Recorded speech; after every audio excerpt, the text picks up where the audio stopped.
Hey, everyone. We have a special episode with Andrew Wilkinson. I'm going to tell you about him in a second. I think you're going to like this episode, but I have a huge favor. So look, Sean and I, we spend a ton of time preparing for this podcast, like hours, tens of hours a week, 20, 30 hours a week, preparing just for these 2 episodes. And I know it sounds like we're kind of shooting the shit, and in a way we are, but we actually work so hard at it. And I need a favor from you.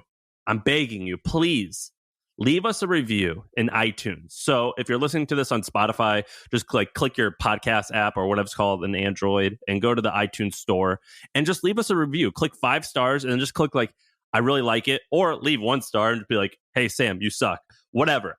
But we need reviews. And the reason why we need reviews is we go higher up in the charts. And the higher up in the charts we go, the more listeners we get. And the more listeners we get, the more ad revenue or HubSpot money we can make, which we can then put back into this show and do more stuff. If you notice, we've hired a team to create videos. We've done that because we're getting more views and we're able to invest more into this podcast. And we want to do more stuff. We actually want to go on a live tour this summer and we want to come to you. We'll do it for free. But we need to get more listeners. And the easiest way to do that is just to leave a review. I know you hear a lot of podcasts saying do this, and most of you are just like kind of skip this part, but for real, do it. In fact, if you do it and you send me an email, sam@thehustle.co, or I prefer you do this, you tweet at me, the Sam Parr, and take a screenshot of your review.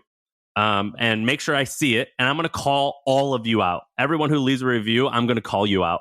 I'll either do it on Twitter or I'll do this on the podcast, but I'm going to recognize you for doing it. So please make that happen. I have a feeling that this podcast is going to get listened by a lot of people. And so get that in sooner rather than later so I don't miss it. But go ahead and do that. And it'll be a really big deal for us. So leave a review, please. Now, let's talk about today's episode. So today we have Andrew Wilkinson. Andrew Wilkinson is a good friend of ours. He's really interesting because he does everything. So basically, Andrew started with this design agency called MetaLab. He grew MetaLab to like $50 million in revenue based out of Canada. And it was very profitable, something like $20-30 million of profit on like $50 million in sales, something like that. And using that profit, he went and bought a variety of companies. And at this point, they own like 20 different companies, ranging from a bakery up to different types of software. So he just bought this company called Girl Boss. He bought a few others. And on this podcast, we're going to talk about what companies he's buying and why he's buying them. He's also done a few interesting things, like you ever read about how someone bought a lunch with Warren Buffett? Well, he did that with a bunch of different investors, and that's really fascinating. So give the episode a listen. Look up Andrew Wilkinson, and he's on Twitter. He's very active. If you tweet at him, he'll reply. If you tweet at me, the Sam Parr, I'll reply as well. Sean did not make this episode because Sean has a 4-week-old baby. So that's why we're doing some of these extra episodes without him. But please leave us a review. Let me know what you think. Abreu, how did you rate this episode? I forget what you gave it. I think this was definitely in the A's. We covered a lot of ground, a bunch of stuff. Andrew brought the heat as always, a bunch of opportunities. I think everyone's going to like it. A's. Today's episode is an A. That's good. I'll take it. What was your favorite part? He had a ton of stuff on how he grows his network. Andrew's super smart. He has like a bunch of billionaire friends, and he kind of lays out his strategy of meeting all these people. And I think that's applicable to just about anybody listening. All right. Well, everyone, give it a listen. Please, please, please give us a review. I'm telling you, I'll owe you big time. And it actually makes a huge difference. And me and Sean, we read every review and we actually talk about all of them. We'll say, is this person right? Should we keep doing this? Or this guy teased us for doing X, Y, and Z. Should we actually stop doing that? What should we do? So we read all of them. Leave us a review. Listen up. See ya. Yeah. I feel like I can rule the world. I know I could be what I want to. I put my all in it like no days off. On the road, let's travel, never looking back. All right, what's going on? Not too much, man. Beautiful day here in Victoria. What about you? Nothing. I've been spending all my time on this podcast trying to make it huge. We've got some really cool stuff planned, and I'm excited to see it work out. Yeah, I feel like you guys are really ramping up. There's a new episode in my inbox like every single day. Well, yes, it's going really well. And we did the math and we're like, if it grows, if the last 16 months repeats itself, we'll be at 1 million downloads a month by like December-ish is fine, which is great. But figuring out how to like hack this has been really hard. And so we're just trying to figure out how to make it huge. Well, what's HubSpot? What's their goal? Their goal. So the HubSpot has a bunch of cool stuff that they're launching. Basically, like a bunch of content initiatives, including podcasts.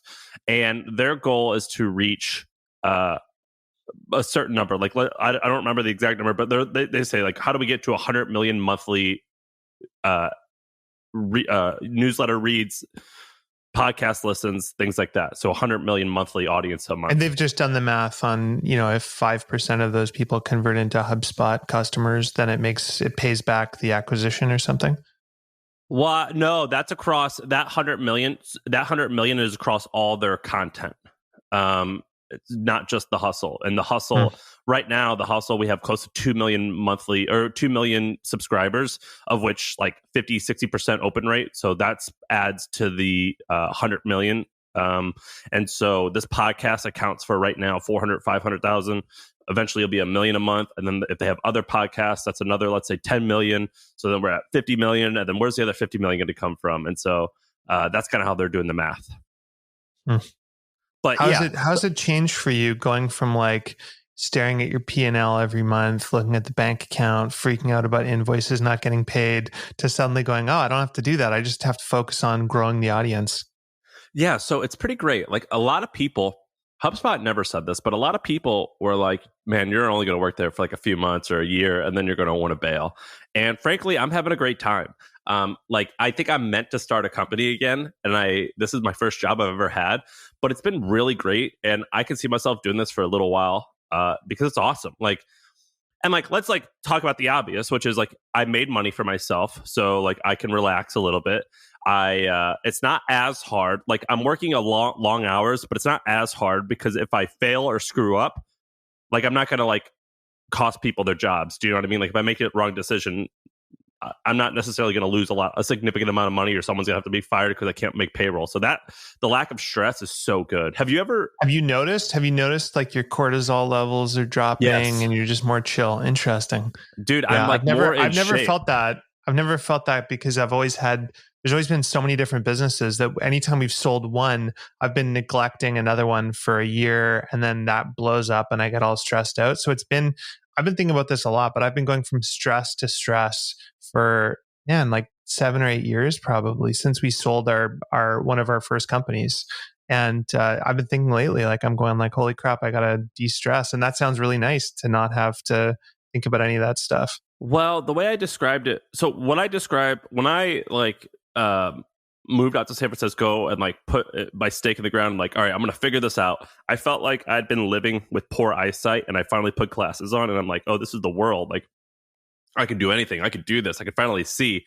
Now, after selling, it's like a different put my glasses on and realize I had poor eyesight, where I'm like to my wife now, I'm like, oh my gosh, is this how you feel all the time? Like you don't have to worry about X, Y, and Z. What a crazy feeling. This is actually quite nice. Now, I want to put that stress level back on again eventually, but it's nice having that break. And what I think about with you is I'm envious of what you have in some regards, right? I think we're always envious of other people, especially our friends. I'm envious that you've built this huge, awesome empire, that you own nearly all of it, that you have virtually all the control. Most people envy you because of that. But I also think to myself, wow, Andrew also hasn't chilled probably for a minute. And that's definitely the downsides. And so, like, in order to be the best, you definitely got to wear that, which you are. You have to carry that worry backpack a fair bit. Oh yeah, it's crazy. I mean, it's so funny. Like the numbers just get bigger, right? So it's like I remember in like 2012, one time we like did payroll and we didn't have enough money, and like my business partner literally lent me money out of his personal account to close payroll, right? So we've been at that level of stress, and I never feel that now. We have enough money to go for years or whatever. It's a very different thing, but there's still that feeling of like, oh, fuck, there's like 600, 700 people relying on me to pay for their meal ticket every single month. And there's just constantly people problems, right? So yeah, I've got like, a lot of control and buck stops with me and, a lot of the things that people might envy. But at the same time, like we've got 30 plus companies and there's always a problem to think about or whatever. And I'm realizing I'm just constantly, I think I'm addicted to cortisol and stress. And this year has been extra difficult because what I used to do is I'd work at a cafe. I'd like wake up like pounding stress, cortisol. I'd be all pumped up. I'd do like 3 or 4 hours of focused work, get all the stuff I need to get done. But then I'd go work at a cafe and my buddies would show up and we'd start shooting the shit and go for a walk and play tennis and just kind of F off. And now with COVID, it's like I'm in a house from 8:30 in the morning until 5. And then I go see my kids. And it's crazy that just the importance of like distraction. You don't get that. Like right now, working remotely in a house, you just don't get those moments, the automatic breaks and stuff. And so I'm realizing like, man, if I'm left to my own devices, I'll just stress to the nth degree and just keep working. Do you think, and this was the last question I asked about this, because I think I always try to be self-aware where it's like, oh, a bunch of dudes complaining about shit that maybe like, is it?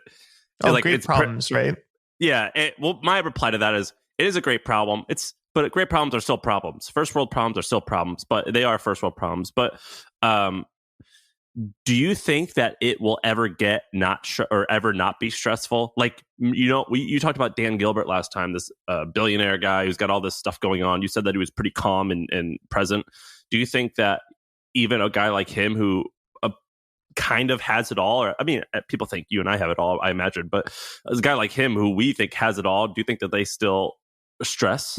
I think it's interesting. I think Dan's probably really stressed out, or at least was, because he has so many different things that he's responsible for, where if he doesn't intervene, it messes up. There's different versions of really successful people, though. Think about it. Like, is someone who runs a private equity firm where they have this big pool of capital they oversee and they just buy businesses and they oversee them or whatever, or someone who, like a hedge fund manager who buys stocks, right? You can have 20 employees, you invest in Apple and all these companies, and at the end of the day, Apple does well or it doesn't, and you don't influence that, right? I think the number of things you influence is what causes the stress. And I think in our business, we go, oh man, if I'm not scanning the sky for, issues in all of our businesses, we could lose something or mess up. And I don't know, it's a double-edged sword, because think about your parents or old people, and like they get upset about like, oh, the neighbor moved in who doesn't want to water their lawn, or someone's dog keeps pooping on their front step, or whatever it is. That stresses them out as much as you and I get stressed out about business stuff. So I think everyone's programmed to be stressed. And I think it's more about what tools do you have to distract yourself from the stress. And if you got a lot of those, then you're happy. Okay. So here's the tool that we're going to de-stress you. Perfect segue. So for the first topic today, we are going to talk about things that both you and I have invested in. Most of them are going to be things that you've invested in. And we're going to spend, we have 1, 2, 3, 4, 5, 6. Okay, we're going to spend about 3 to 5 minutes, depending on how interesting they are, where whoever listed it on here will say what it is and why it's interesting. And then I want to comment and tell you what I would do if I was you, and vice versa.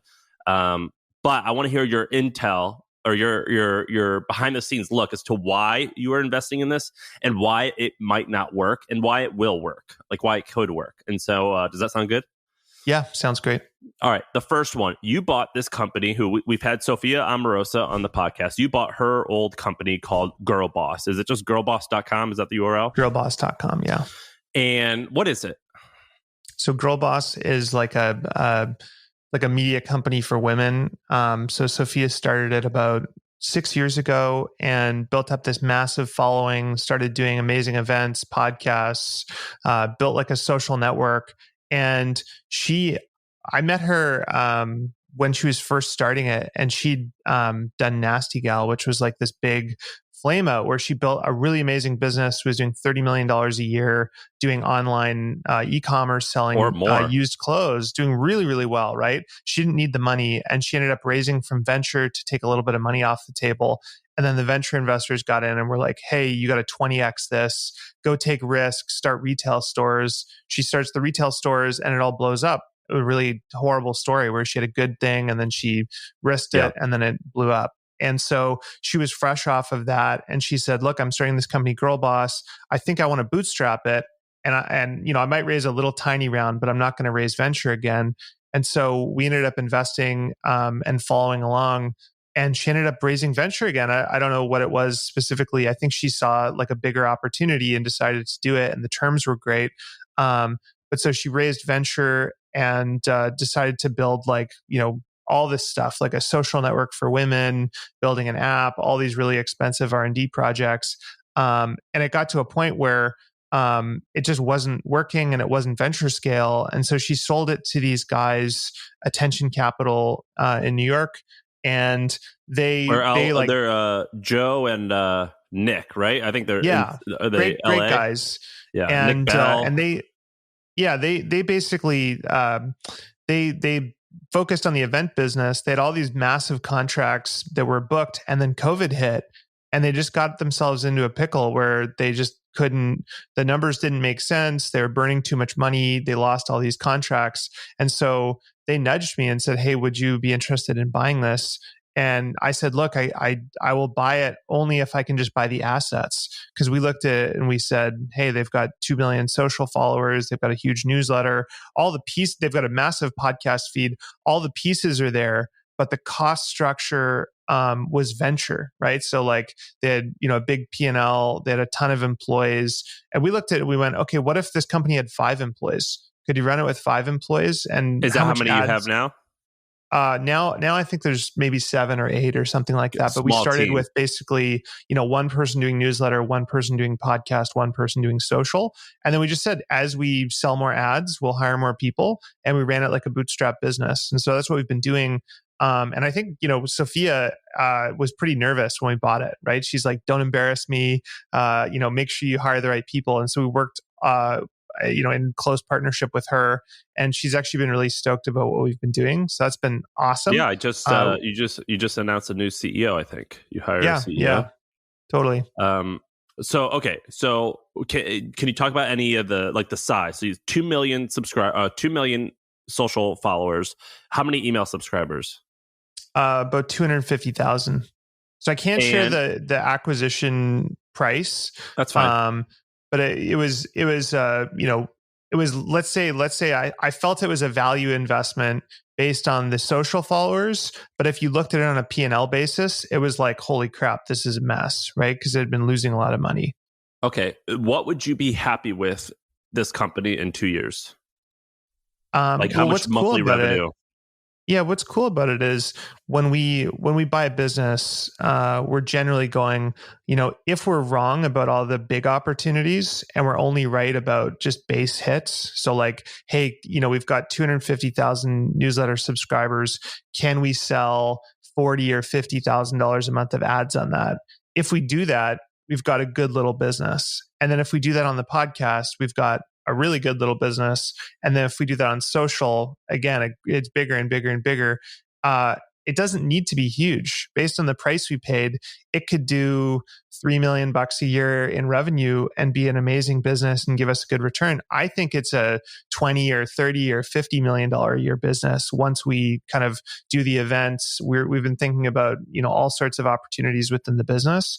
But what I like about it is, if we don't do well, if we don't grow it into a huge company, we'll still do just fine. So I agree with that assessment. I actually think that so long as you're mildly competent, which you are, the worst case scenario is $2 million a year. I would say $160,000 a month. Yeah, based off of 250,000 email subscribers, 2 million social followers. Now, it wouldn't exactly be exciting, or it wouldn't be the most fun thing, and that would be like if that was the worst case scenario, it'd be like, man, we really missed the mark on this. But you're not going to go out of business, and you're probably not going to lose, which is pretty good. So I actually agree with that assessment. I think that if in 10 years, if you were at $30 million a year in revenue, I wouldn't be surprised. It would probably be 15. It'd probably be $20 million a year in advertising and $10 million a year in user revenue. So ticket sales, more likely than not. I don't know if you would be able to get subscriptions to this. Maybe. I actually do think that I know a few people who have female focused communities, and they do like $3 million a year in revenue. Oh, yeah. I'm And seeing like much smaller communities doing way higher revenue. Like we've looked at a lot of stuff for M&A, like even for Girl Boss, and there's definitely some people doing really, really well with small communities. So the way I'm kind of feeling right now, like everything I look at, and I don't know if people, how familiar they are with our structure, but we mostly buy majority control of businesses, and usually we're buying them from founders. And then off the side of our desk, we also do a little bit of venture investing, maybe like $2 or $3 million a year. We've got an AngelList rolling fund for another, I think, 11 million or something like that. So my world is generally buying businesses. You have an $11 million. Wait, hold on. You have an $11 million rolling fund? Yeah, that's crazy, right? Yeah, it was insane. We literally were like, we tweeted it out as like an afterthought, and we raised it in like 4 hours. It was totally insane. 11 million? Yeah, I think we're one of the biggest ones. I think so. I think that you might be like the second or third biggest. I think I heard of a $16 million one, but you guys might be number two. We might actually size it up because it's limited just by the number of people, and if you have there's no amount. So if someone wants to do $5 million, they can do that. So there's some people who are looking at doing more. We've got AngelList doing it. They administer everything. And who's deciding? I decide, right? So basically, I already make probably one or two venture investments a month. And it's usually like, a friend of mine emails me and says, hey, I'm starting a company, or one of our agencies is working with a company that we think is cool or something. And I just go, okay, well, I'll put in $100,000. And now instead of putting in $100,000, I put in 500 or $1 million via the rolling fund. And I just invest my personal money into the rolling fund. So we do venture investing. I look at that as like a hobby. It's kind of like roulette, right? It's just betting on friends, having fun, looking at companies. What I'm seeing in venture is absolutely insane. So I've seen companies with a founder who's a first-time founder with an idea, and they're raising at a $40 million pre-valuation, right? Like just totally crazy stuff. And in the private market, there's all this crazy, just endless money and low interest rates and stuff. And almost everything we look at is just bid up like crazy, like to the point where we look at it and we go, I don't see any world, even if everything goes right, where we can make our money back at this price. And so for most of this year, we've basically just been sitting on our hands and waiting and trying to find hidden value. And the way I think about hidden value is like kind of like Girl Boss, where you look at the P&L and it looks like, oh, whoa, this is losing a lot of money. I don't know how to value this. But you look at it and go, under our ownership, what can this do? And you make a new P&L in your head where you're like, oh, I actually need 5 people. My only costs are AWS and MailChimp and stuff. And so we've been doing a bunch of that. And then really, we've just been kind of sitting and waiting and getting creative, right? And I'll talk about this guy, Henry Singleton, later. But we really are just trying to, issue stock when it's highly valued and buy stuff back when it's cheap. And so we've been looking across our portfolio and just going like, how can we do M&A with our stock, or how can we buy cheap businesses and bolt them in that people don't understand? But it's crazy out there right now. Okay, but to play devil's advocate, and this is something that I'm playing with in my head of like, what do I stand for? What's going to be my principles for investing? And I haven't settled on what those are yet, although I have some guiding principles. They're not solidified entirely. And a good friend of mine at Andreessen Horowitz said, don't worry too much about valuation, because whatever's hot will continue to be hot. And you're going to, like, a lot of times the valuations looking back will be like, oh, that was cheap. But then in the middle of it, it always appears to be expensive. But the real winners, it won't matter that much. Of course, his lens to looking at that is quite narrow, albeit effective, but narrow. But what's your take on that? Well, I'm assuming Andrew Chen, because I know you're friends with him. I think they're amazing investors, some of the best in venture. I think the hard part is, if you'd taken that same approach in 1999, it'd be really hard to be a winner, right? Because you see the same kind of stuff happening where historically, I think we're at an all-time high in terms of just like pre-money valuations. But back then, I mean, there was companies that were pre-revenue selling for billions of dollars and all the same crazy stuff. And the problem is that within that haystack, there's an Amazon, right?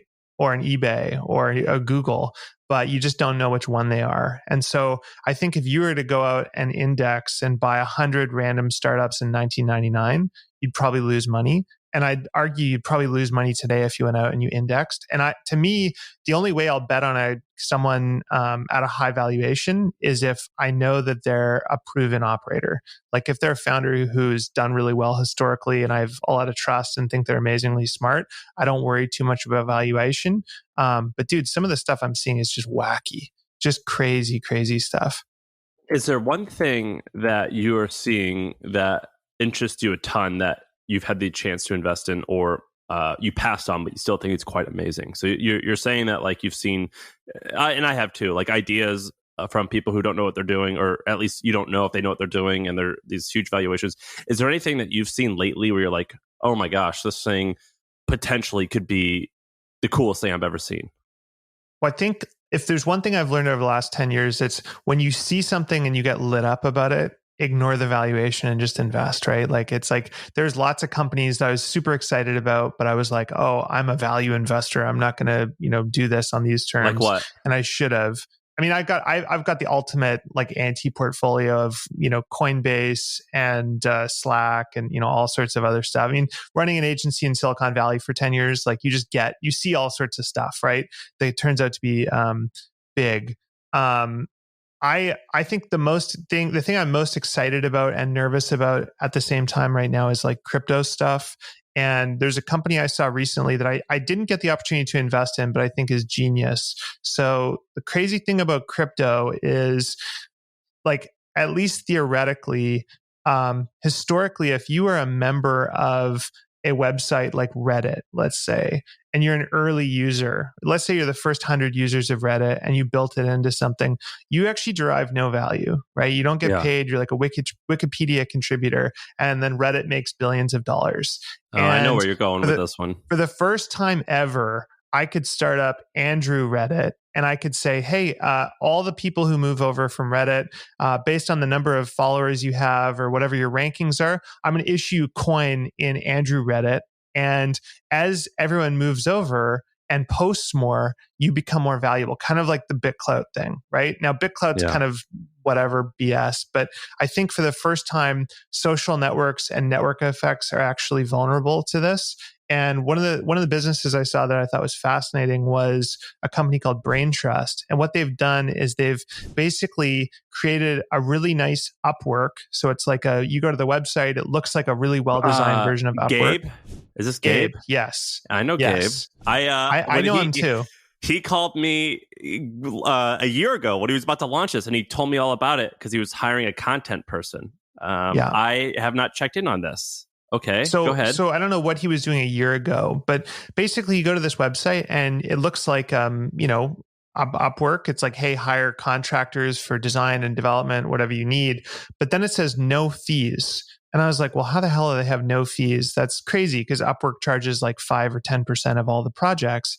And what they do very quietly is they have a coin. And so they have a Brain Trust coin.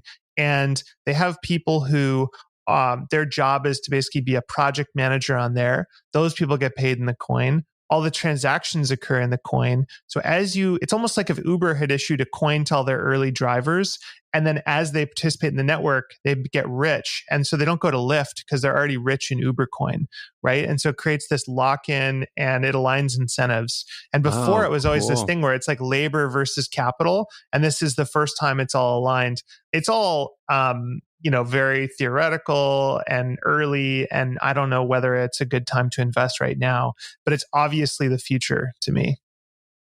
Interesting. And so let's talk about this. So for the listeners, the guy who started this, his name is Gabe. What's his last name? Osteokota.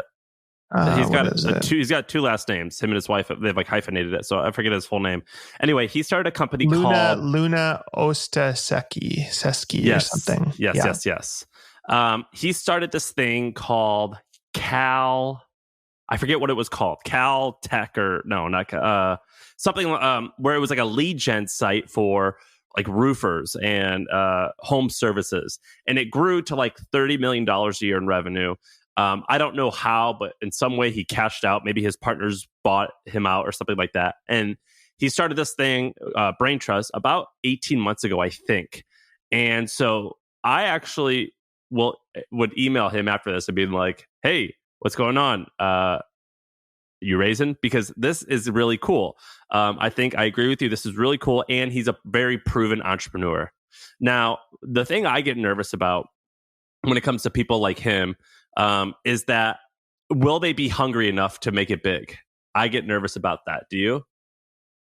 I don't really think too much about that because I think we all know, like, you know, you're going to have this exit and you won't be hungry in the same way where you're like, you'll claw someone's eyes out to, you know, to be successful. You've already become successful. But I think like over time, it's just like you start going like, okay, I proved it once. Now I have to do it again at double the size. And it's the same thing that everyone says where it's like, what's the perfect amount of money? It's like 2 or 3 times whatever you currently have. So if you exited for 30 this time, you got to exit for 90 next time. It's just the way people seem to work. God, that's great. All right, let's talk about another one. All right, I'll tell you this one that I just did the other day. And this one I actually think has more reasons why it will fail than why it will not fail, why it will win. It's called Tails. Let me find the URL. I don't even know. I don't remember. Tailswriters.com. So I'm going to text it to you. So on the surface, this has a lot of things that I don't like. It's kind of like an iPhone game type of thing. It's pretty hit driven, but I'm interested in this for a couple reasons. The first, basically what it is it's this technology where authors can upload their books that they've already written, and they've made it so they can turn a pre-written book into an interactive story, which is kind of interesting.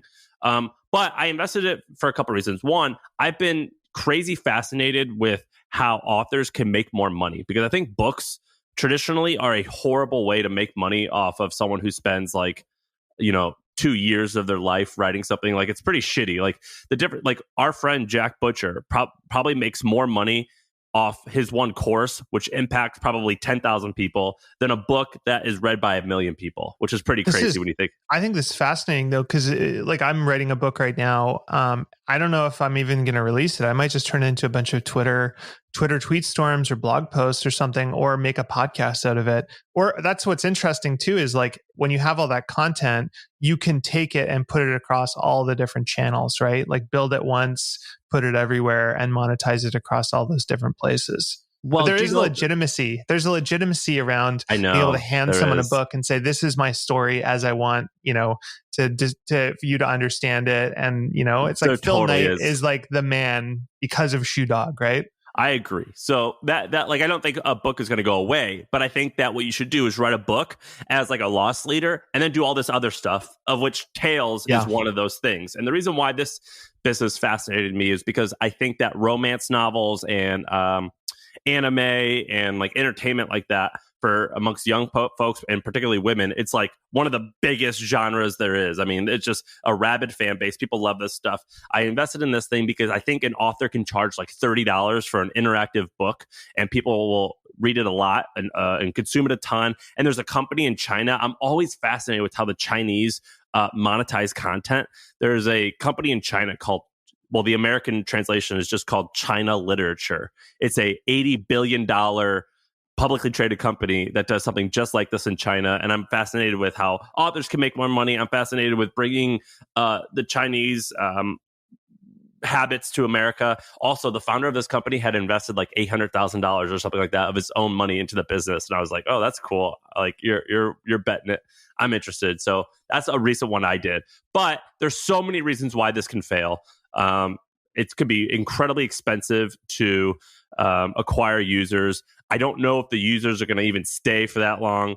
And it could be a total hits-driven business. So this actually has a lot of reasons why it could fail, and has a couple reasons why it could work. I think the hard part about this, though, is that you've got to do all this custom work on each book. Like, I get they've built the framework, but you've probably got to have someone illustrate like a comic almost for every single. So that's the technology that they've built, is like they make it really easy for yourself, like you're the author, to make it interactive. So that's like the whole point. That's like the technology behind it. But we'll see if they can pull it off. It's been around for 12 months, so it's a working MVP. But TBD to see if this is going to pull. They're going to pull it off. But that's one thing I've just invested in. All right, your turn. What do you got? What do you want to go over? Which one? So we keep investing in this business, and it's a lot of people don't understand it. It's called Medimap, and all right, let's talk about Medimap. So up in Canada, yeah, MEDIMAP. So up in Canada, we have socialized healthcare, so the government pays for it, and if you want to get care, you can't just call any doctor and get in, right? So there's this whole system. If you want to see a dermatologist, you have to go to a general practitioner, get a referral. It takes 6 months. In many ways, it's better because anyone who wants it gets healthcare, but the quality of care is probably lower overall. And what it's resulted in is a system where a lot of people don't have doctors, and you have to go to a walk-in clinic. And there's all these walk-in clinics, all over Canada. And this guy came to me like 5 years ago because I had invested in a few other healthcare businesses, and he goes, "Hey, I'm going to build this business called Medimap, and basically you're going to be able to go to the website and you're going to see the wait times at every single clinic in Canada." And I was like, "Well, why would who's going to fill out the times, right? Like, how are you going to?" And he goes, "Well, I'm going to convince the clinic owners that they want to be on this site and they should punch in, the wait times every hour." And I was like, this seems insane. Like, F off. I'm not going to invest, right? Comes back 6 months later and he goes, "Hey, I've got 25% of all clinics in Canada using this." And I'm like, well, like, how did you do that? And it turns out that every single clinic every day gets 10 phone calls a minute. And all the phone calls is, "Hey, what's the wait time?" Right? Because everyone's trying to go where the lowest wait time is. And so there's this huge incentive. All the clinic owners went, "Oh my God, I don't have to have two medical office assistants. I can just have one. And that one can just punch in the wait time." So now this business has 86% of all medical walk-in clinics in Canada. And every single one has software installed, wait time software installed on their computers. So we've been investing in this business. It's been, losing money, and we've been building out this network, right? And our thinking is, once we have the network, there's a lot of really interesting things we can do with the network, and we've started expanding that. So it started as a venture investment, and then we ended up buying. We now have a control position in it. We're about to buy even more of it. And there's a lot of models globally for this, like ZocDoc and other folks. And so now that we've got the network established, we have no competitors. Even if someone raised $100 million, I don't know how you go out and convince every clinic walk-in clinic owner in Canada to switch to your software over ours. And so we're starting to now layer in physiotherapy, naturopaths, massage, all sorts of other services. And then we're also integrating into the booking engines for all of these. And these people can pay to promote their clinic and get more bookings and stuff like that. So I'm super excited about it. And it's one of those businesses you might look at and go, I don't get it. Where's the value? But it's really, really cool. And we're super excited about it. Well, I'm on the site and I typed in my location. I'm like, oh, wait, they're just in Canada. Yeah, so like type in like Vancouver or something. I did. I just typed in Vancouver. Okay. So the way it works is I typed in Vancouver. It says Crossroads Walk-in Clinic closes at 7 p.m. As of right now, they've got a 30-minute wait time. I can click and I can join waitlist. And then I select what I'm going to tell the doctor and how I want to do the visit, yada, yada, yada. So how do they make money? Does the doctor pay per lead? No, the doctor is totally free to use. And the doctor I believe the doctor can like make a nicer profile so they can upload their logo and stuff, but we don't make any money off of that, right? So the idea is over time, we make a stronger and stronger network, and we can start to get directly, like that one, you can click to join the waitlist immediately and do that. That's all free. What we make money on is when you go and you say, "Oh, I want a chiropractor," or "I need to find a pharmacy and send in a prescription or something," we can do referral agreements with all those different clinics or pharmacies. But as of right now, we haven't monetized it. Like, this is like how untouched. many people work there? Like 5 or 6. It's very small. Oh, it's small. And it looks like you got, like, according to SimilarWeb, you guys are getting like 100-ish, 50 to 100-ish thousand visitors a month. and the traffic is mostly search and direct, which is like the greatest thing ever. I mean, that's exactly what you'd want. So I imagine you aren't spending. It's a unique database, right? Like there's nowhere else you can go in Canada to get wait list times. And so you're probably spending $0 on advertising. Is that right? Yeah, we've experimented a little bit with it, but we spend very little at this point. So it's going back to like understanding a moat and going like, oh, this is like no one can compete with this. We spent the last 5 years losing money and building the network. And now it's like, there's no way to disrupt this. And think of all the different things you can build in this. I always like to say, we like to buy airport businesses. And an airport is, there's one airport in a city. If you want to go somewhere and fly, you've got to go and sit in the lobby for an hour. And when you're sitting in the lobby, I'm going to try and sell you a bunch of stuff. So I've got all the stalls and I can put it in a massage place and I can put it in a bookstore, somewhere to sell sandwiches, whatever. And this is an airport business. And right now all the stalls are empty and we're going to start monetizing it and filling in all the stalls. That's a great analogy or a great story. Where did you learn that one? Because before you had New Zealand businesses, which I like. I made it up. You made it up. That's a good one. I like that one. That's really good. I'm going to steal that one. Medimap. I could see how this is going to work. If I had to guess, I would say you've lost maybe $6 million on this so far. I think I think exactly how much we put in. That was a good guess. Yeah. I'm just doing the math as to you're probably only spending money on 5 or 6 salaries a month plus hosting, which comes out to be probably $85,000 to $95,000 a month. You've done it for 5 years. I just made that number up. So when it goes back to, if that was in the States, it would have been more competitive, right? Because in Canada, healthcare is not privatized. Not a lot of people are moving into it. And there's just not a lot of venture competition. So if we're in the States, we would have had to raise $30 million, move super fast, be really aggressive, but we're able to kind of quietly go out and do this and build the network. And is ZocDoc the nearest competitor? I mean, ZocDoc, I think they're a multi-billion-dollar company. Is that right?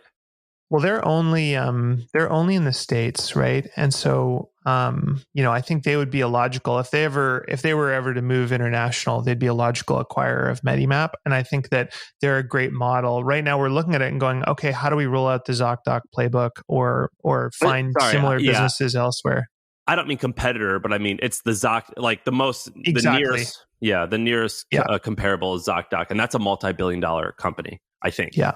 That's pretty cool. I'm looking. I would imagine the thing with this company is going to be backlinks. And what's interesting about you guys is, I'm looking at now. You've got 750 referring domains, which is actually lower than I thought. You've got 7,100 backlinks. But here's why it's kind of actually interesting the way that you're doing it. All your traffic, I imagine, is going to be search. Like it's going to someone's going to type in like this clinic wait time or this clinic phone number, and you're going to show up like, don't call, just click to see the wait time. But what's weird to me is in Canada, do you guys have .gov websites? Is .gov only an American thing? No, we have that. It's like it's like .gov.ca or something. But I think we have .gov. The reason I'm asking is if most of your traffic is going to come from search, you are gonna, and some of these clinics I don't know how the Canadian, I don't know how your guys' healthcare system is, but if they're a government sponsored or a government owned healthcare clinic, I would imagine it would have a .gov. This is the important distinction: is they're not government owned; they're government regulated. So the way it works is clinic up, and they're challenging businesses because the government basically dictates how much you can charge per visit. And the government has to approve them. They have to be run by a doctor. So it's basically like you can make sliver thin margins.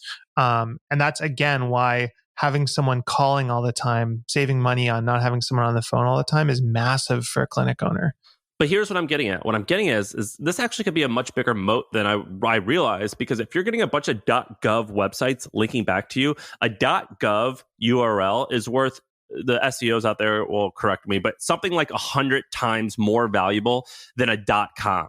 And so I'm looking at this website. If you could talk, I'm looking at your what's it called? Medimap. I'm looking at the clinics. If they all link back to you, and many of them are .govs or .orgs or whatever, or .edus, if they're like, you're going to have a stupid amount of backlinks. And you're going to have a significant advantage over anyone because you're just going to crush on search, because Google any .govs are significantly higher ranked than a .com and a .edu. So let's say you can get a university clinic or something to refer back to you. It's going to be actually quite amazing, I think. And I would imagine this is the type of company that's going to be slow. And then all of a sudden it's just going to be like, oh, like no one's going to catch us. Like nobody gets this, and they go, oh, there's all these virtual care, like Teladoc kind of stuff in Canada. And I just keep saying, like, well, when you break your arm, you're not going to go on Teladoc, right? This is like a certainty, like death and taxes certainty is people will always need physical doctors. And virtual will be 20%, 30%, whatever, but it's not going away. It's gonna, I'm not gonna call the doctor when I have a kidney stone. So why don't you tell me about Hustle Plus? I don't know. I want to. Do you want to do Hustle Plus, or can we talk about bakery and then cybersecurity and then yeah, sure. Singleton? Let's jump to that. Is that okay? Totally. I want to talk about bakeries. So is this the bakery that you've already bought? So no. So I own a bakery. When I grew up, my little brother worked at a local bakery just down the street from our house, and Me too. It was his first job, and I used to go there all the time. I got to know the owner. I used to help him with his computer when I was like 14, and he maybe like 4 years ago said, "Hey, look, my parents are getting old. I want to retire. I'm thinking about selling my business." And I was like, well, I don't know the first thing about bakeries, but he's got a really good manager in place. And I don't want this to go to the wrong people. Like, I literally grew up going to this bakery. It's like an institution in my city. I love it. And so I said, F it, I'll buy it. And so I bought it, and now I own an Italian bakery in Delhi. And it's actually a good little business. It's like that thing I always think back to of like, if all this technology stuff fails and all my stocks go to zero, I always have a bakery. That's not going to go anywhere for 40 years. But the idea with the bakery, so basically a couple months ago, some friends and I did like a paleo diet challenge, and I felt amazing, but I had crazy carb and sugar cravings. Like I just wanted like a treat basically. And when you're doing paleo, you're not allowed any grains or sugar. And there's hacks around that, right? So you can be like, okay, I'm having something that's sweetened with honey or coconut flour or maple syrup or whatever. Those are all total BS, right? Those all still spike your blood sugar. If you eat a spoonful of table sugar versus a spoonful of maple syrup, like it's pretty much maybe a little better, but equally bad for you. And so I started researching. Who convinced you otherwise? What do you mean? I would have thought that was obvious. Yeah, I mean, a lot of people think like I talk to like friends of mine, and they're like, "Oh, I gave my kids these really great snacks. They're sweetened with coconut sugar," and right. I'm just like, "Dude, sugar is sugar, and like if you wear a blood glucose monitor, it's insane." So anyway, so I started researching all these non-sugar sweeteners and trying to think about how to hack this and make some snacks that I could eat. Like and stevia? There's all like stevia, aspartame, all that stuff. And I realized there's this whole new generation of these. So a lot of the old ones, they have like, stomach problems. They cause dysbiosis or like stomach cramps and other stuff. But there's new ones that actually taste really, really good, don't cause any blood sugar spikes, and are relatively healthy, like allulose and stevia and xylitol. And so I actually found a baker. I contracted the baker. And I just said, hey, like make me 5 or 6 different things. I want to see if, I can make something interesting. And I started making these chocolate chip cookies and, blueberry walnut cookies and all this other stuff. And they were insanely good. And so what I would do is I would give them to my friends and say, hey, I baked these cookies. Let me know what you think. And they'd eat them and say they're really good. And I'd say, well, there's no sugar and they don't spike your blood sugar. And they're all healthy ingredients like almond flour and almond butter and stuff. And so I started thinking about it, and I was like, everyone wants to be healthy right now, and they're used to going to a bakery and eating something unhealthy. Given the option, would they choose something that's higher end and healthy, but still taste the same or better? So like, think about McDonald's. McDonald's was the standard in the 90s. Now there's Chipotle. If you're a little more health conscious, you go to Chipotle. And so I was like, holy crap, like, I don't really want to get in the bakery business, but this seems like a great opportunity. And so I've been working on developing all these recipes, and I've started Are you making like me? God, you are so funny. So I'm literally starting a bakery. It's gonna be delivery only to start, just as like a beta test. And I'm calling it Euphoria. And for the sure. idea is basically, taste as good as a normal bakery, but it's actually really healthy for you. And I've worn a glucose monitor. I've done all these experiments. Are you doing levels? What are you using? I'm not doing levels. I just use a Dexcom. But anyway, I'm beta testing it with a bunch of friends right now, and then in a couple weeks, I'm launching it on DoorDash and gonna experiment. Oh but my it's gosh, just like you're one of those so random, when like a business just like slaps you in the face. Yeah, and you're didn't like, you I like want it? this for myself. That's so silly. I can't believe this is very you. I find this to be, I'm very envious of you for doing this. I think this is so freaking cool. How much did you employ this baker full time, or what are you doing with them? You just contract. I found someone who can work part-time, and I'm just doing that to start. It's very like 80-20. I'm like, how do I, invest as little amount of money as possible and as little time as possible to do it? So I hired a designer to do a logo and a simple website. And then I hired a baker to do the baking, and then a photographer to photograph everything. And that's it. What's your startup cost going to be? $5 or 10 grand, probably, maybe a little more than that. So funny. Again, this is probably a nothing, but it's one of those things like at the very least, I just think it's cool. Something. Yeah. It's definitely going to be a something. I mean, is it going to be like the thing? Who knows? It's definitely going to be a thing. I mean, like I feel like you kind of, if you screw this up, you're kind of an idiot. Like, yeah. It goes back to like, if I just called it a paleo bakery, even if it was unhealthy and shitty, it would do well. Right. And then you add on to that, like that, all the glucose stuff and all the other stuff that's getting hot right now. I think it's quite interesting. To summarize, I think this is such a great idea. I think it will be fun. I think that it will make life worth, like little stuff like this is life worth living, but maybe it could be immensely profitable. This is really smart. I have a friend named David Hauser who started Grasshopper. Oh yeah, I know him. Grasshopper, everyone knows Dave. He's a good guy. Grasshopper was the software company that he sold, I think, for $200 million, entirely bootstrapped. It was basically like a small business phone service. You pay $10 or something a month and you get a phone line.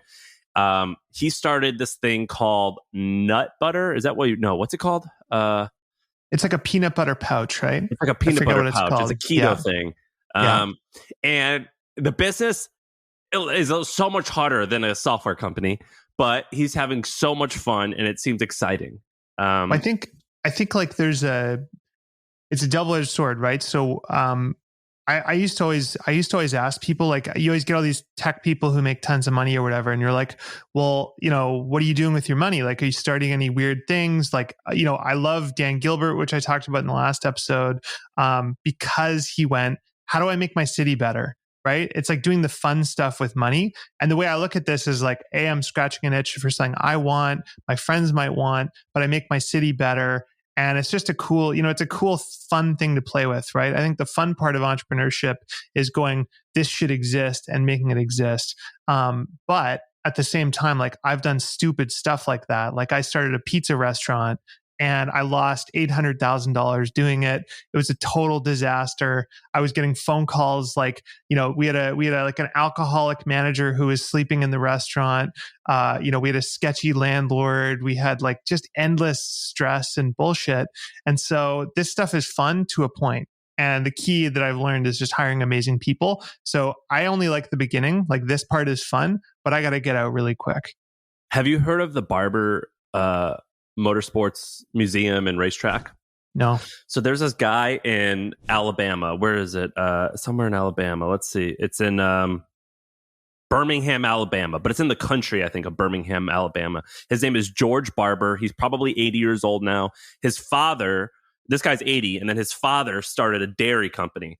So like farming dairy company, just like imagine like an Alabama dairy company. That's what it was. Sold it to Dean Foods for $500 million or something like that. And they were probably raking it in throughout the entire 50-year period in which they owned it. He went with all the money. He went and started this thing called the Barber Track and Barber Motorcycle and Car Museum. And he has something like 1,000 or 2,000 cars. I believe it's the largest collection of motorcycles in the whole world. And he has this world-class track where Indy cars, like Rolex sponsored Formula One races take place on this. Like people from all over Europe, Monaco, all come to Birmingham, Alabama to start and go to this barber racetrack, and it's done so much for the community. I think he invested probably $50 million to make it, because it's a nonprofit, and you can look at how many assets they have and how much cash they have and what their revenue is. And it's amazing. And it's similar to your bakery thing. Now, a lot of people, like, you think like, oh, how much can a car museum and a track help the community? Well, it actually helps it a ton, because people, everyone, I'm going to go to barber soon and take this lesson, yada, yada, yada. And that's my version of a bakery or saving Detroit. Is I want to start like a car museum and a car track. I think that I was talking to a friend about this yesterday, but do you remember like 10 or 15 years ago, Portland was suddenly cool, right? Yeah. Everyone's saying, oh my God, you got to go to Portland or whatever. The reason Portland became cool was because of the Ace Hotel, right? The Ace Hotel was just kind of a funky hotel and it had a photo booth and a good bar in it and all this other stuff. It was kind of new. And I always think, what's the Ace Hotel that you can add to your own city, right? Like in Victoria, it's like, what's the thing that people come to see? And right now it's like, some twee English shops and, there's a beautiful garden here and a few other, historical things. There's nothing cool. And so I've been thinking a lot about this. Like, is it like a crazy bar or a music venue or a hotel or something like that? But what makes this place the destination? Because I think something as simple as that can change an entire city. I don't know what the answer is, but that kind of stuff is really interesting to me. Earlier, you brought up Henry Singleton. I like Henry Singleton. I've read this really good book called The Outsiders. I know that's probably your Bible. Is that right? I love that book. Okay, so The Outsiders, it's a great book. It's about 12 CEOs who are, quote, outsiders. The commonalities is they're like kind of quiet. They're kind of afraid of the press. They are typically in locations like Nebraska or somewhere not Silicon Valley or New York, and they just get pretty good results, but they get it every single year for like 50 years. So they'll like grow something by like 20% or 15%, but they do it every year for so long that by year 20, 30, 40, it's like, oh my gosh, they're Warren Buffett, they're Henry Singleton, yada, yada, yada. Who is this guy? So yeah, and the idea is basically that they're capital allocators, which is kind of a weird nerdy term, but it basically just means they're really good at putting their money into buckets where they can make a lot more of it versus investing in the wrong thing. And what a lot of people miss is you can have the most innovative CEO in the world, but if they misallocate their dollars and they put it into, low return R&D versus high return acquisitions or whatever, you can have a very bad result despite being very innovative and a great leader and manager. So Henry Singleton is like, everyone thinks Warren Buffett's the greatest investor of all time. Henry Singleton, I think he died in the 80s, but I'm pretty sure he actually has a better record than Warren Buffett. And nobody really knows his name. They only know it because of The Outsiders. There's been one other book written about him, but he basically got into these very niche, very technical fields where they would do like, it'd be like navigation equipment that's on like a fighter jet, or random little like diodes for circuitry and all this kind of stuff.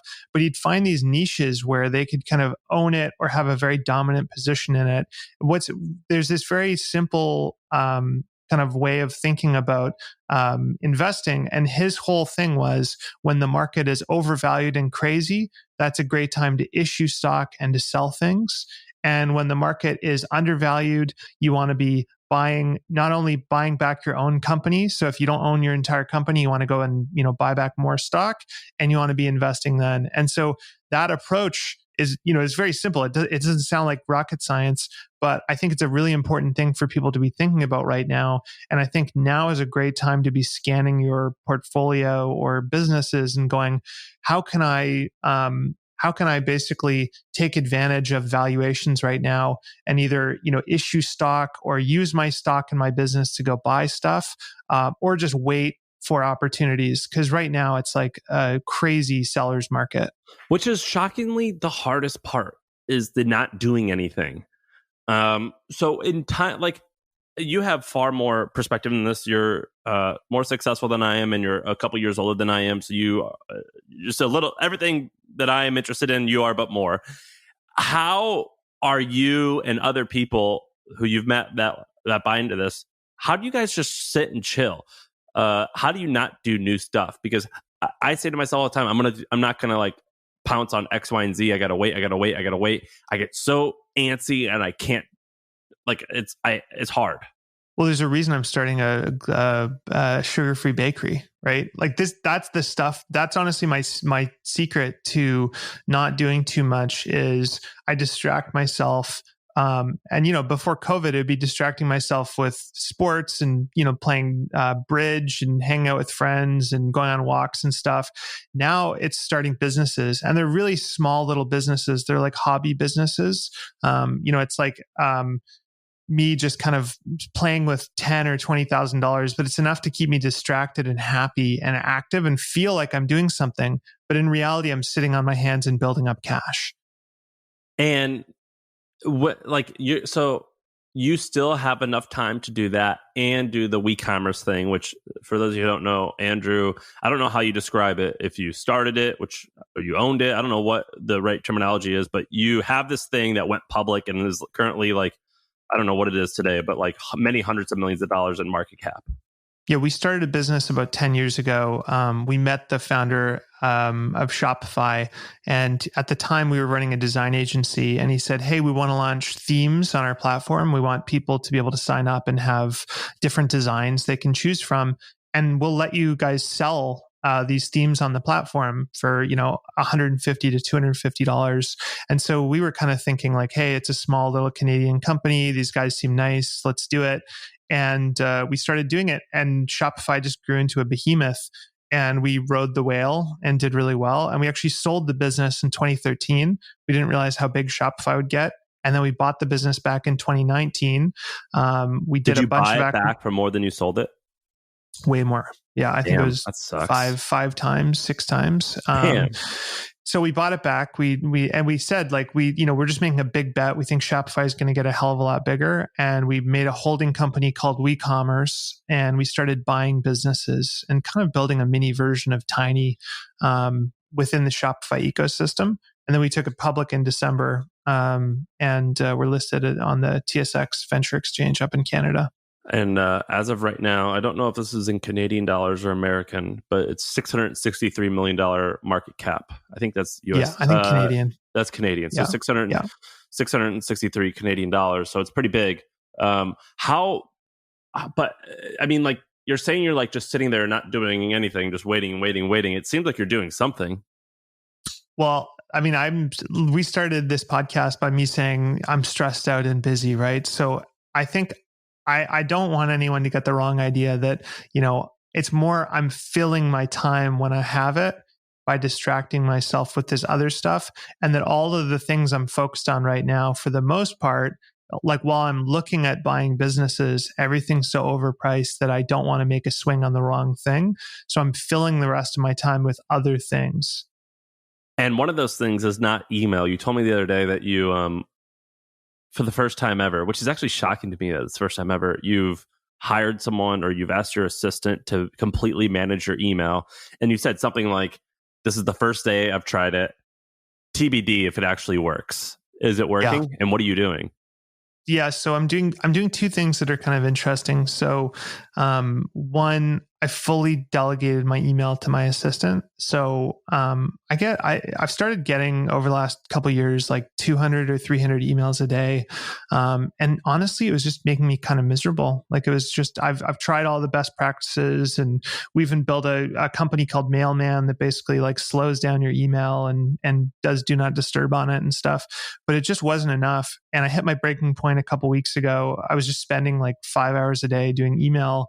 And I set up tech support software. I pipe my email into it, and I have my assistant, and then we have another assistant we have in the Philippines, and they basically monitor the email, and they have a set of rules. So I wrote out if someone asks me to sign a document, send it to this person on our legal team, they'll review it. And then if they say yes, you can sign it as long as it's below this amount. If someone requests an interview, go and look at the podcast, see how many downloads it gets. And if it's above this, you can schedule it or whatever. And so I made 10 of these rules. And now I'm getting 20 emails a day, because the only ones that come through to me are the ones where it's a friend asking me a direct question, or it's one of our CEOs, or, a go, no go on an investment. And so it just freed me up by 2 or 3 hours. And it's a classic example of the E-Myth kind of, where you're desperately doing all this stuff that you don't really need to be doing because you've always done it. So that's been awesome. What's the E-Myth? Sorry, go ahead. I don't know what the E-Myth is. Oh, you don't know that book? I've seen it. I don't know what the myth is. I've never actually read it. The E-Myth, the entrepreneur myth, I think it is. But I think that's the best. I always thought it meant electronic. No, it's an amazingly badly written book, but it's a very important message. And it was like transformational for me like 12 years ago. And the idea is basically when people start businesses, they don't build systems and they don't delegate, right? So the person who loves baking starts a bakery, and then before they know it, they're staying up until 2 baking, and then they wake up at 7 in the morning to mop the floor, and then they're behind the till all day. They're miserable, they're stressed, and they thought they were creating this utopian business that they wanted, and in reality, it just sucks, and they're miserable. And the reason it sucks and they're miserable is because they don't delegate, they don't build process, they don't hire people. When they do hire people, they don't give them a chance, and so it's all about how to delegate. Got it. Okay. And what were you saying about the email thing? So, and then the other thing I did, which has been really fun, I used to do this myself. So I used to cold email. I still do it actually. I still cold email entrepreneurs that I think are really cool and I want to meet or ask them questions. And like 5 years ago, I started getting emails from young entrepreneurs saying, hey, can you look at my startup or can you give me an opinion on this? And I used to write really thoughtful responses. And then as I got more email, I just couldn't respond. And I felt really, really guilty about this. 100% and I just same.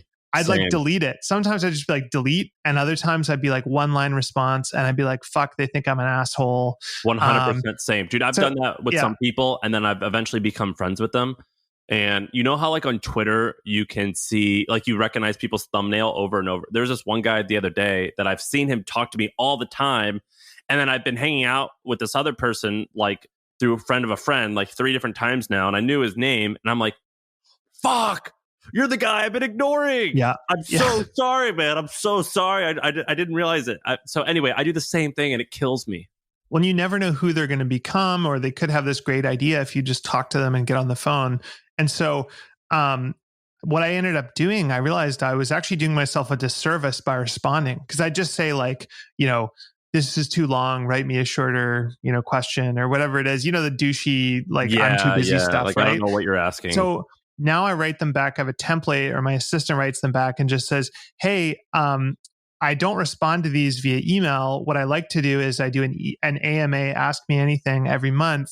And if you can afford to, donate to charity, just as a way of, paying it forward or whatever. And so if someone's rich, if someone has a big company already, I'm like, hey, go donate some money. If they're a first-time entrepreneur, we don't expect them to. And then Chris and I just do a monthly AMA, and then everyone gets to enjoy the answer we do. That's wise. And so it's been crazy. So we've already donated $58,000 to charity from this. So we basically, whatever the community donates, we double it and then we donate it to a local charity. So we've donated $58K, half of which came from people who donated.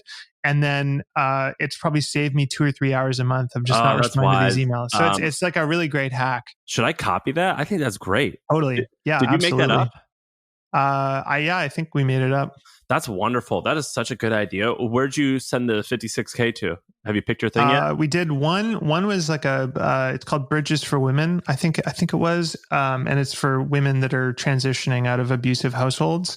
And then the other one was a local gym. Some guy set up a gym for handicapped people because there's no equipment for handicapped people in town, and so it's somewhere you can go and work out if you're, paraplegic or something. What's the most amount of money you've ever donated or given? Can you reveal that? I've given away probably like $3 or $4 million, I think, so far. Wow, that's crazy, isn't it? It's really it's really crazy, and I'm just kind of learning. I'm going like, what's the most effective thing to do? Because there's everything from like local feel good, right? Where you can help a small number of people, but you're making their life 10% better, but you're not saving a life, versus if you put the money into like malaria medication or bed nets or that sort of thing in the third world. I think that's what I'm kind of debating right now, is how to be most effective with my altruism. I can't believe though, like you've given away that much money. That's a huge amount.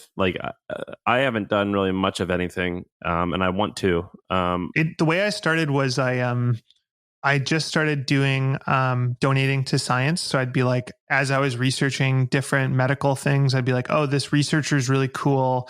I'm going to start donating monthly, and I just fund their work. And then over time, I just put more and more into it. And then, over the last year, I started the Tiny Foundation. I don't know if you've seen that, but about a year ago, I started doing this thing where I would just find people who I thought were smart in fields that I thought were important. And I'd say, here's $100,000 to $300,000. You choose where it goes. So you donate it. It can go to your own research. It can go to a friend's, anything you think is important. And it just saves me from having to do all the diligence and work. So I'm looking at it now. Even your foundation website looks pretty badass, which is awesome. Yeah, we hired some really awesome designers for that.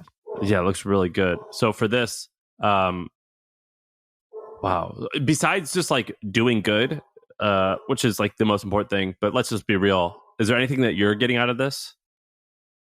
I mean, what I get out of it is other than feeling good. Well, for example, so I don't think I've talked about it on here, but I had acid reflux, like horrible acid reflux for 8 years. And I started researching it, and I read tons of research about it. And I was like, holy crap, if you get esophageal cancer, you die. Like there's literally no treatment. And so one of the things I'm funding is a esophageal cancer research center at UBC. And so you could argue maybe I'm trying to save myself in the future, maybe if I get this. But other than that, it's a great way to meet interesting people as well, right? Like I've met all sorts of amazing researchers and doctors and all sorts of other stuff as a result. But no, I mean, it's just, I'm trying to figure out how to convert money into something other than more money and more problems. Last topic, something I want to ask you about. I think it was a friend, I forget who, Nick or my friend Nick Ray, or I don't know who, I forget who, said something about how one time you bought a charity dinner or charity lunch with Bill Ackman. And at the time, everyone like made fun of you, like, who's this idiot from Canada that would spend $50,000 on a lunch? I mean, they don't realize that money actually goes to a charity as well. But they're like, oh my gosh, like this is so stupid, yada, yada, yada. Turns out you actually became friends with Bill, I think.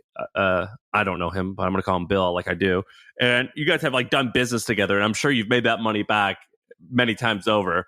But you have this interesting way of networking. You have this interesting way of getting your foot in the door. One time, on this podcast, you've told a story about Warren Buffett. You've told me a couple people that you've been hanging out with, you're like, oh my gosh, I just did a Zoom with X, Y, and Z, and they're like pretty big deal people. What is your whole thing about networking? I mean, you were just talking about cold emailing. What you have this weird philosophy about this? Yeah. So first to start with, I think networking is really fun if you're an extrovert. And I'm an extreme extrovert, right? So when I feel depressed or sad, I want to be around people. I want to share my problems. I want to connect with people, right? So I by default do this. And I would say like starting about 15 years ago, I started seeing all these interesting people on the internet and going, wow, they seem amazing. Like I want to do business with them. I want to become friends with them. And specifically, there was all these people in New York who are big Tumblr users who just seem super cool. The founders of College Humor and Vimeo and all those people. And so I started doing a couple of things. One of them was I never eat alone. So pre-COVID, I'd always have lunch with somebody, usually locally. And I'd almost always do at least one call with a random person who I either haven't met or I'm just building a relationship with, even if it's like 30 minutes first thing in the morning. The other thing I did is I started paying to be in the right room. So I remember telling someone 10 years ago, I wasn't doing super well, right? I maybe was doing 15, 20K a month of revenue or something like that. And I paid $10,000 to go to the TED conference. And all my friends were like, what the hell are you thinking? You're spending all this money on this. When I went to the TED, I have this whole thing about paying to be in the right room, right? So when you go to TED, it's like a secret club. If you get into TED, every single person that's there is someone interesting. And at the very least, they've paid a lot of money to be there. So they're legit. And being in the room, if you're in the room, everyone goes, oh, they're legit too. And so I was this like twerp with this tiny little business, and I'm talking to Al Gore and the founders of Google and, all these amazing people. And just being in a room with those people, you naturally, over the course of going consistently for years, you end up meeting all these amazing people and making connections. You end up doing business with them. And so my doing that, just going to TED and probably spending $30K on tickets for 3 years, I think it ended up resulting in $10 or $20 million of revenue for my various businesses. And so I'm a big fan of doing that. The other thing I like to do is host events. So I try and bring someone really interesting to town in Victoria, and then I invite a whole bunch of other people who I think are interesting. And then by doing that, you've basically made this collection of people where you're the host, and you're kind of in charge of the whole group, and you get to meet the speaker and other stuff. And so an example of that is, I thought Shane Parrish from Farnham Street was super interesting, and brought him out to do a speaking event, brought out all my favorite people from Victoria and elsewhere. And I ended up becoming friends with Shane. And now Shane is an investor with us, and we've done a whole bunch of deals, and he's a good friend. And so I think like one of the things no one recognizes is there's an insane amount of optionality and upside in just knowing great people, both personally, you make great friends, but when you have a problem or you want to build a business or you need investors, being able to call a bunch of amazing people is the ultimate hack. And so, that same thing happened with Bill. I went into that charity lunch, actually looking at it as like a kind of a diligence thing. I'd invested in his company, and I was going, well, if I don't like him, I'll sell it, and if I like him, I'll hold it. Oh my God! Yeah. How much money had you invested? What was it called? I had like $5 million invested in his holding company, Pershing Square Holdings. Yeah. And I don't do. Wait, he's not a tech how long guy. ago was this? I mean, he's not a tech guy. Like, I honestly didn't really think of it as like, oh, this is super strategic. I was going like, you? He's a really smart investor. This was in 2017, I think, or 2016. And so that, how many years? That was that was 5 years ago. So you were like what, 30, 31? Yeah, 31 or so. $5 million, no matter what, is a lot of money. But at 31, that must have been a significant amount of your wealth. It is my largest investment outside of the tech businesses. And you put it all in his fund? Well, I saw it was basically like Bill had a series of challenging investments. And so his stock traded way down. And when I looked at it, I was like, okay, I can buy $1 of amazing stock. So it's really simple. It's a holding company that owned about 10 stocks. And if you looked at the stocks, it was like Lowe's, Howard Hughes Corp, which is like a real estate business, Chipotle, like really good blue chip businesses. And for every $1 of stock that was sitting in the holding company, you could buy it for 65 cents because the stock had traded down so much. So it was like buying $1 for 65 cents. So I didn't necessarily think Bill was a genius. I thought he was a very smart investor. I just thought it was a very cheap stock. And so I bought it. And then when I saw this charity lunch come up, I was like, oh, sweet. I can like grill this guy and see if I like him. And the upside is 57 grand. And the upside is he's just a really smart investor, and maybe I can learn something from him. But he doesn't invest in tech, or at least I didn't know he did. So I had I didn't think I'd be doing business with him. It was like a pinch me moment when, we ended up investing in stuff together. What happened to the stock? Went up a lot. Went up, doubled or more, tripled or something since I bought it. So it's done really well. It's tripled. So the 5 million went to 15 in a matter of 6 years. I think I actually, it might have been 2018. It's either 2017 or 2018. I had lunch with him. Matter. So over the last few years, it traded way up. He's done amazingly well. I don't know if you saw, I think you guys talked about it on the pod, but he had a bet where he invested 25 million and it turned into 2.7 billion. And that was in that holding company that I'm an investor in. Oh my gosh, that is so funny. But so back to the networking stuff. I got distracted. The payoff is that's so cool. I mean, obviously for business, it's great. You surround. I really believe you're the sum of the 5 or 10 of best friends or most interesting people around you. So I think it influences you really positively. But the cool thing that's happened is now it compounds. So now I don't actually do cold emails very often. I don't really like consciously network.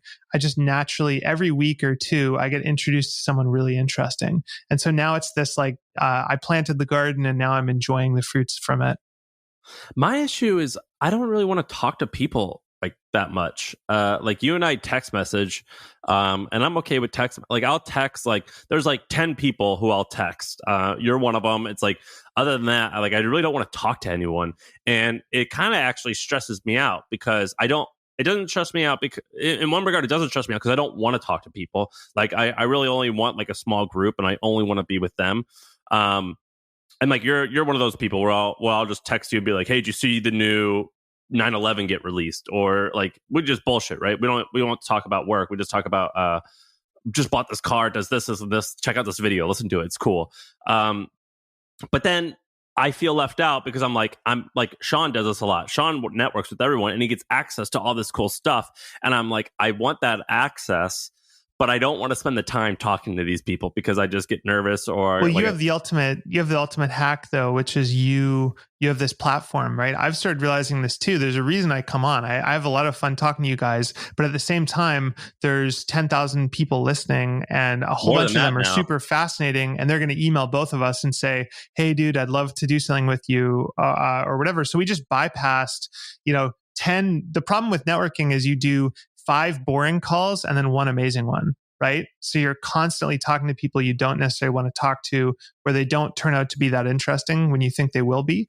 But it's worth it because there's a diamond in the rough. And I think podcasting is interesting because it lets you basically have like 10,000 people who kind of learn what you're about, and they can either decide if they like you or not. And if they opt in and they like you, you've already like sold them almost, right? Like when I get on the phone with someone fresh, I actually tell a story about like, this is how I started and this is my company and this is what we do. And it's all not a sales pitch, but it's really like, hey, here's who I am.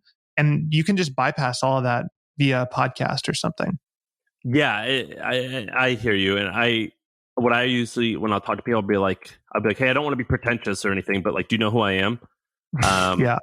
Because like I can save us time and I won't like do the spiel. And they're like, oh, I listened to the podcast. I'm like, sick. I'm not going to tell you anything. What's going on? How are you?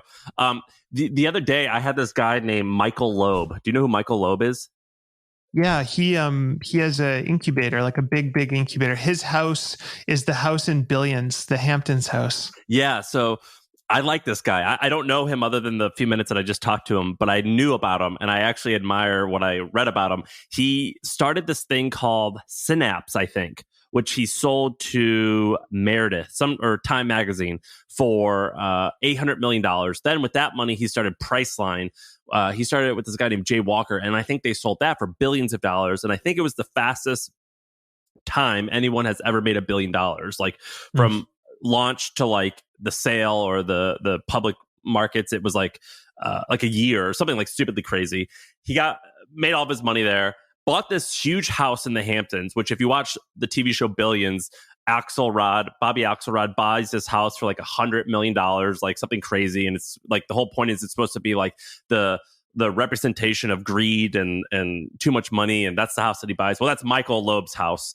And a couple of years ago, he throws this party, or a charity event, and they raised like $350,000 for this event. But one of his sons has a friend over who gets drunk and says something smart to him. So Michael punches him in the face and gets arrested. So he's got this, if you Google Michael Loeb arrested, you'll see his mugshot. He's got like a white t-shirt on, like they clearly like pulled him out of bed. So anyway, and they found out that, Michael Loeb is like this rich guy. So the dad of the son probably sued him, yada, yada, yada. Well, anyway, he didn't, but one of his assistants, someone must make a list of every young entrepreneur who sold a company. And they send you this email from Michael. And it's like, hey, I'm Michael Loeb. I'm such a fan. And like, I know this guy's like 60 something years old. I'm like, I don't think this is you, but that's cool. Like, it's your assistant. And he goes, hey, let's talk. So I talked to him, and I could tell he doesn't know who I am, and it's no big deal. It wasn't like a disrespect or anything, but I was honored that he even reached out, or his people did. And he's like, so I'm thinking about hosting this event for entrepreneurs. Are you interested in coming? I'm like, dude, I'm not going to be pretentious here. I'm sorry if I come off that way, but like, you're talking to like the guy. I host these things called HustleCon. I do this. I got this podcast thing. I've got this email thing. Like, I've got your target demographic.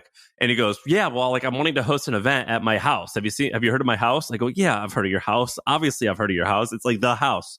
And I'm trying to convince him now to make me a co-host. And I don't think he's going to make me a co-host, but I hope he'll invite me to come to his house in the Hamptons, where he wants to have like 50 or 100 young entrepreneurs. And I have a feeling what this guy does is he owns this thing called Loeb Enterprises. And I think he owns 100% of it. And it's very much like Tiny, where they invest a small sum of money into interesting ideas, and they'll co-own the business with the entrepreneur starting it, or they'll own it wholly and give the entrepreneur a salary. And they build up these companies, and then they eventually sell them. And they've had some great success. They built up, I think, this thing called Script Relief, did $100 million a year in profit.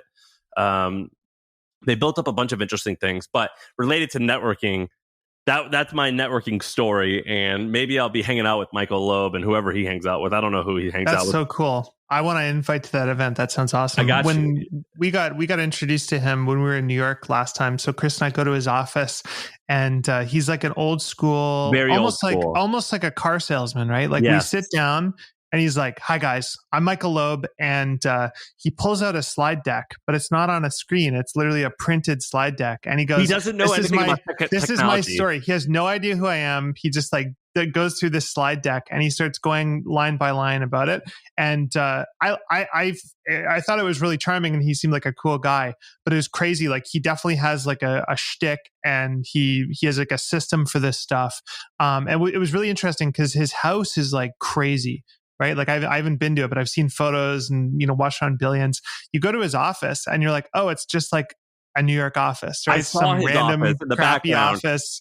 It's like chaos. There's like, weird desks everywhere. And like shitty chairs and disgusting carpet. It's funny, like seeing, these in New York, you can be the richest person in the world, but it's like, you still have to ride the subway. You still have a cramped office, all this other stuff. It's funny. Yes, I saw he videoed me, and I could see in his office, and it looked like all of his employees were at home except for his crew. And he clearly had like this very stereotypical, like, I didn't actually see this woman, but this is like, I could kind of tell that this person was in the background. This very typical, like, 50-year-old secretary who he's had for like 30 years, who, like, I can just imagine her with her flats and like dress on, handing him coffee, and like, she's this nice lady. I just like everything about him fit the stereotype. And frankly, I loved it. I think this guy's incredibly interesting. Is Loeb Enterprises, I think they're really legit. They've created a couple of really interesting things. Yeah, I mean, it's very legit. And it's one of those things where you go in and he's like, oh, we've got, this company and this company and this company. And, one of them sends wine direct mail wine. And the other one does like receipts. And you take a photo of your receipt and send it. And you're kind of going like, I don't know what the BS is versus what the big businesses are. Like, they throw a lot of spaghetti against the wall and they incubate a lot of businesses. And like you said, they have an amazing track record of making some of these big businesses. But yeah, he's a total character. Yes, that guy is crazy interesting. I'm so happy I got to talk to that guy. I have another meeting with those folks. And I'm looking forward to talking to him. And if I host that dinner, or even if I get to attend the dinner and he lets me invite people, I'm going to invite you, because inviting you and a few other people, that's like how I'm going to look legit to this person. Super fascinating. That'd be sweet. Yeah. I feel like I can rule the world. I know I could be what I want to. I put my all in it like no days off. On the road, let's travel, never looking back. Like,